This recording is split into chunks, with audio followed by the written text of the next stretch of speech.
Hi everyone, it's Catherine here from Inky Finger Cat. I was just about to start making these inchies and I thought, put the video on, Catherine. Say hi to people and they can see what you're doing.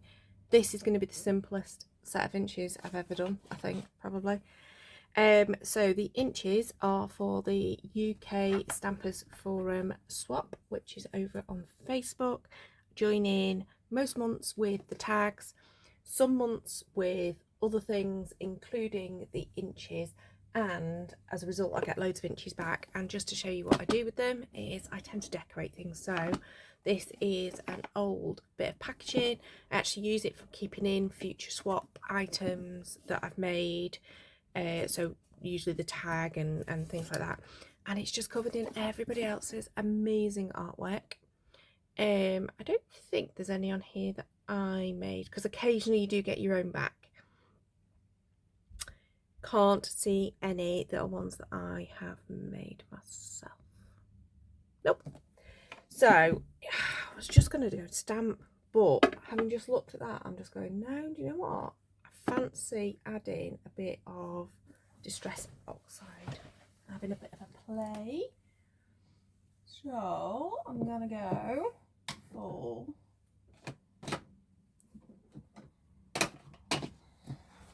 distress oxides. I've just grabbed 3. So I've got the fossilised amber, peacock feathers and vintage photo. And the stamps that I want to use are from an old magazine set, and it's just these cute little daisies. So that's all I'm using. I'm not using anything special. So let's have a little bit of a play with my distress oxides. I'm thinking smoosh technique would be a good idea. I don't know how well it'll take on this craft cardstock. It might not take very well. It might just provide a little bit of colour in the background. Who knows? But hey, I'm getting my fingers all inky. It's my name. It's what happens. Oh dear. So how is everyone, I wonder? I'm hoping you're all okay. I'm actually really late to doing this month. I normally do them quite at the beginning of the month, and it's actually towards the end. And not just that, but I actually need to get them in the post, because the way that Sid organises it is you post them to him and then he swaps them back out in the post for you. And I do normally get things to him quite a bit earlier than I am doing this month, but never mind. Yeah, this is not adding a huge amount, but it's adding a bit of a grungy background. I think as it dries out it might show something a bit more. I don't know. May end up doing something different as a result of doing this. So the cardstock I've chosen is just literally some random stuff that was in my stash. It had been pre-cut ready to make a journal page, but then I ended up not, as in to make up a journal, like an art journal-y journal, and then I ended up not using it. So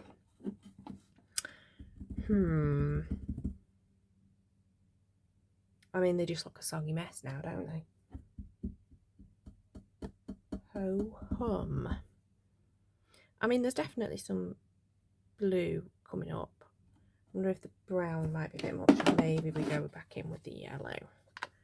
And maybe I need to dry them. Right, I shall pop you into silent for this bit. Okay, well, I can honestly say I am underwhelmed.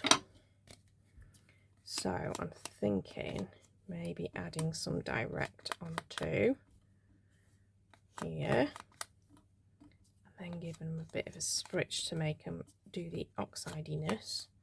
Oh, that's nice with that big stripy yellow. Let's put a bit more pressure on when I'm doing it.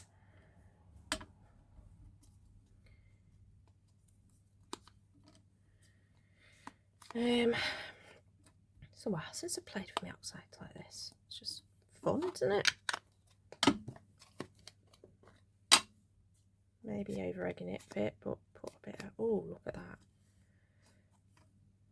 Oops, now I've got a bit of yellow on my ink pad, but I don't think it'll matter. Not one for keeping things clean, apparently. It's already sort of, that yellow's already sort of fading into the background, so if we give them a bit of a spritz, let's see what happens. Right, again, I'm going to dry it.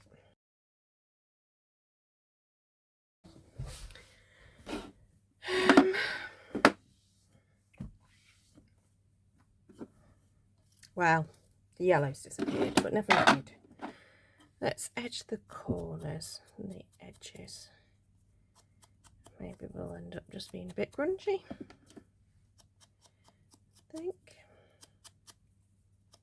Oh well, it's made them look a bit different. I was going to go for the simplest stamping in the world, so I've already added a bit more something or other, haven't I, by doing this.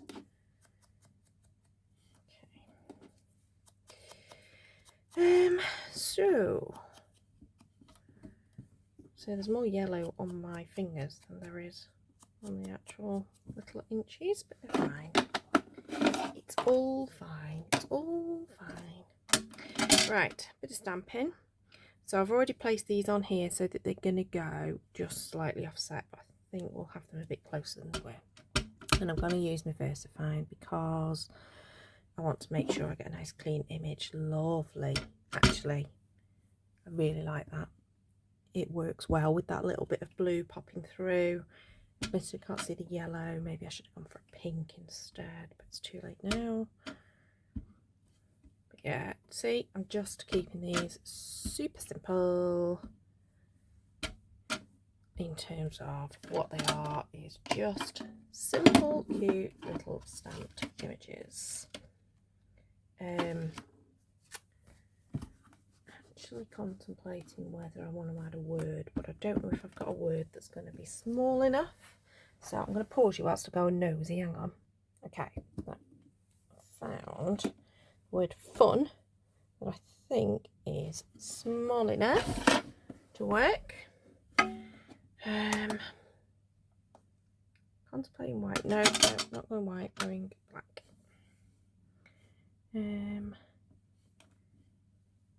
Fun.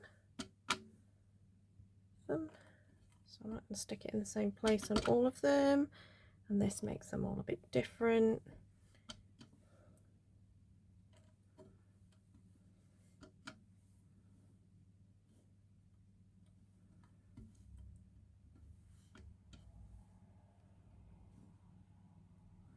There we go. Making that. Just feels wrong to create without putting a word of some description on. That's something that's said about me rather than actual reality of crafting. So we can do whatever we like, but for me it just felt wrong. Now, to turn these into something a bit more special than they are, I'm thinking of clear embossing. Oh, excuse me. Oh, have some coffee that's probably freezing cold. Oh yes, that's cold. So just grabbing my Posca pen and contemplating adding the white into the centre of the flowers. That works nicely.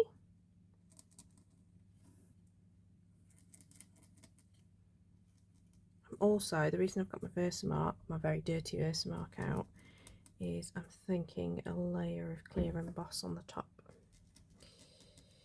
But really liking the little pop of white and wondering, too much to go.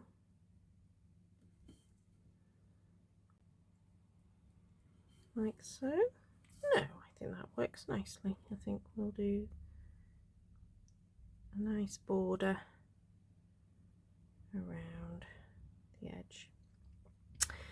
So I love creating these tiny little inches. There's absolutely no rules apart from you have to include some stamping, and they have to be 1 inch squares. And it's what I really enjoy is having a little hunt through the stash for stamps that will work in this kind of size. It's good fun trying to find them. Because a lot of my stamps are quite large images, They don't really work in this sort of like tiny size of canvas, but sometimes, like literally the most random of cutesy little stamp sets, and another one that's come, I think, from a magazine, I'm not sure, which is where I got the word from, and it's just a case of looking what's going to work in this size. So you end up with some really different bits and pieces, and using stamps that you maybe wouldn't otherwise use. I don't think I've ever used these little daisies before. I've used other stamps that are on that set in terms of the little rabbits, etc. But I don't think I've ever used the daisies, and they are so cute. So I'm pleased that it's given me the opportunity to use them. And then I'm really pleased that I just had the idea that I wanted to play with my oxides, because even though it's not come out at all like in my head I was thinking it would, I'm really pleased with how it has. And also it's made me go, oh, I really like using my white Posca pen on craft type backgrounds. I think it works really well. Now, sometimes Posca and Wink of Stella do not play so well. So I'm just going to be very gentle in laying down a little bit of the shimmer in the centre. Probably barely noticeable on, well, probably not at all noticeable on the camera, but even barely noticeable in real life, but I like it. It amuses me, but you do have to be a bit careful sometimes, especially because this is quite a porous cardstock I've used. It sometimes pulls the white paint back up again. Right. Go and get my clear emboss. I'm just going to give it a coat. Don't worry about picking it up out of the thing after with some tweezers. First of all, I just want to give them a bit of a coat. Probably do 3 at once, and then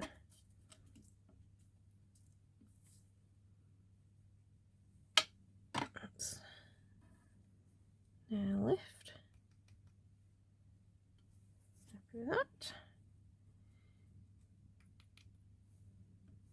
And with that one. And I find giving them a coat of the clear emboss just turns them into cute little tiles. I quite like doing this. It's very satisfying, and I love heat embossing. It's one of my favourite things in crafting, is watching the emboss melt. It's like a little chemistry experiment, and a little bit of magic rolled into one. Love it. Doesn't take much to amuse me, does it?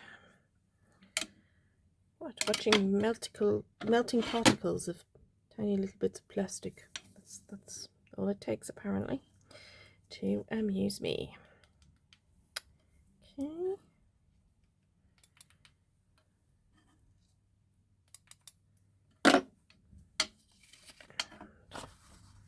Carefully tip that back in there. I'm saying carefully, I've just managed to get it all over the table.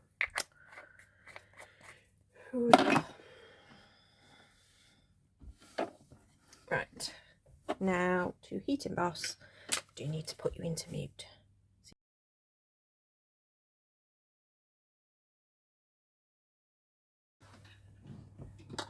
Okay, so the only problem with heat embossing tiny little tiles like this is they like to dart all over the work surface, and you have to follow them around, chase them around. Okay.